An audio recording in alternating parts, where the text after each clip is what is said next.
My name is Jason Ledford. I teach cinematography and post-production. I am Steve Niss. I'm the program director. My name's Cole Fillingame. I'm the equipment manager. My name is Joshua Overbay. I'm an associate professor of film and TV, and I teach directing.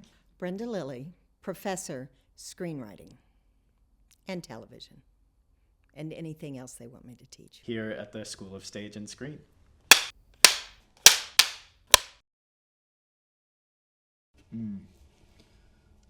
So, film got really big for me when I was in college, which was a lot longer ago, late 90s, early 2000s.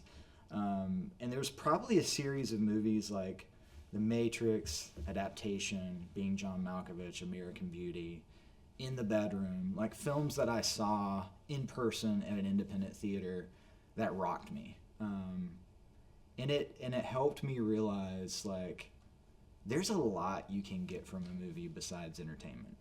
And in fact, at the time, I was studying theology and philosophy and was kind of going through a faith crisis, what's real, what isn't, what can I believe from what my parents told me, from what I actually think. And it was honestly movies that sort of steered the course for me through that kind of chaotic time. And because of that, I decided, you know what, I'm not going to go to seminary. I don't actually have many answers. I'm going to go film school where I have questions. And maybe I can use my work as a way to kind of express that. Can you describe your own path into film school or the film industry as a young person? What were the biggest doubts or obstacles you faced, and how did you move through them? Yeah, well, I didn't have a lot of money growing up, and so I didn't have financial support to pay for film school. And so I decided when I was 23, it's what I wanted to do. So I worked some, can I curse or no? Yeah. Yeah, okay. So I worked some really shitty jobs in my 20s. I did a lot of baristaing, which was actually the best. Definitely did some cell phone sales, in terms of telemarketing. That sucked. That was hard. And then I sold cell phones. That was my last job before film school. Which actually, I made more money doing that in 9 months than any year that I've done teaching. But that, I decided ultimately, it's not about that. It's not about the money, because those things actually, kind of sucked my soul. So it was really sort of in that time when I was also studying for the GRE and trying to get scholarships. And there were 3 years where I just couldn't get into a film program, couldn't figure out the financial aid, couldn't figure out where to move. I didn't have any training, and so I needed to find a program that actually fit me. So it was a lot of just faith and most of my family thinking I'm crazy, and then me just sort of doubling down on my hopes and dreams. And that, it took me about 3 years, but I finally got to film school in 2007. Was there a moment in your late teens or early 20s when you thought about giving up on film? Well, you kind of touched on it there too. Okay. Was there a particular film mentor or an experience that made you think, I want to dedicate my life to this? And what was it that stayed with you over the years?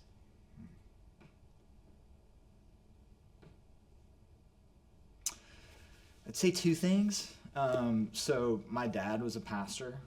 We didn't have a TV growing up. The first thing that I ever saw on a screen was actually Return of the Jedi on the big screen in 1985.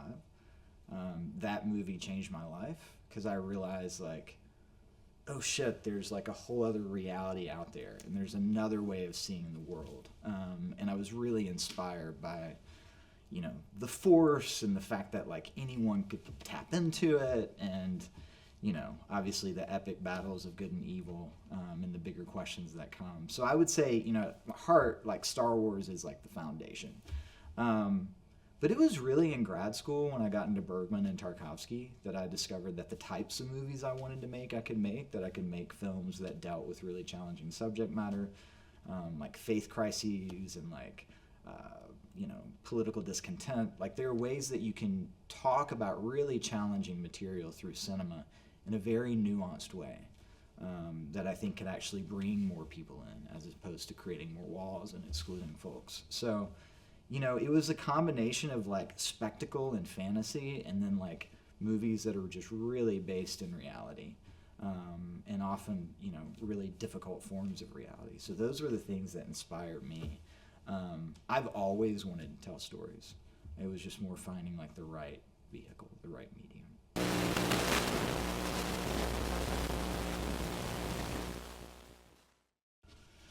Give me a second. That's hard. It usually gets me pretty emotional. Yeah, let me think.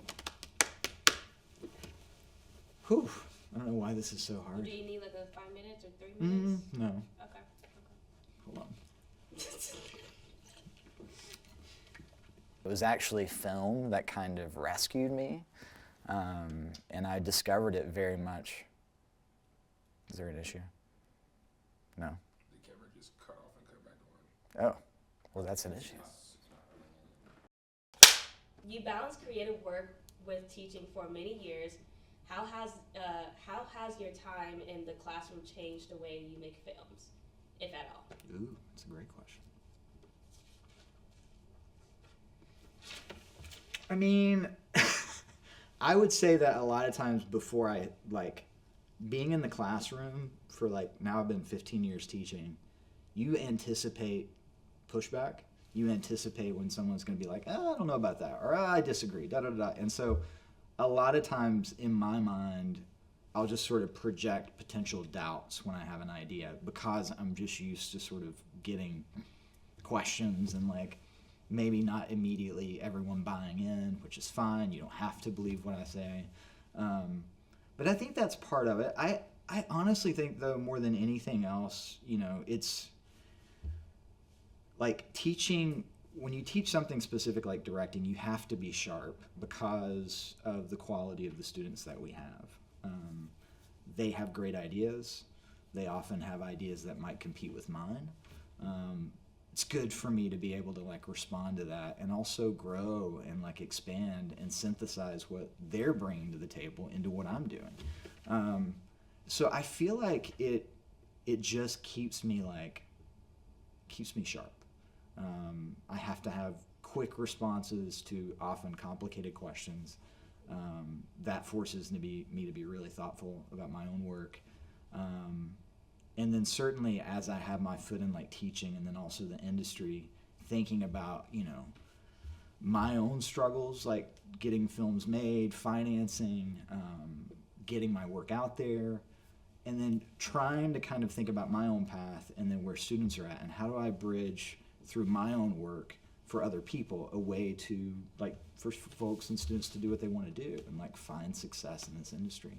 So I think it's made me think less selfishly about movies.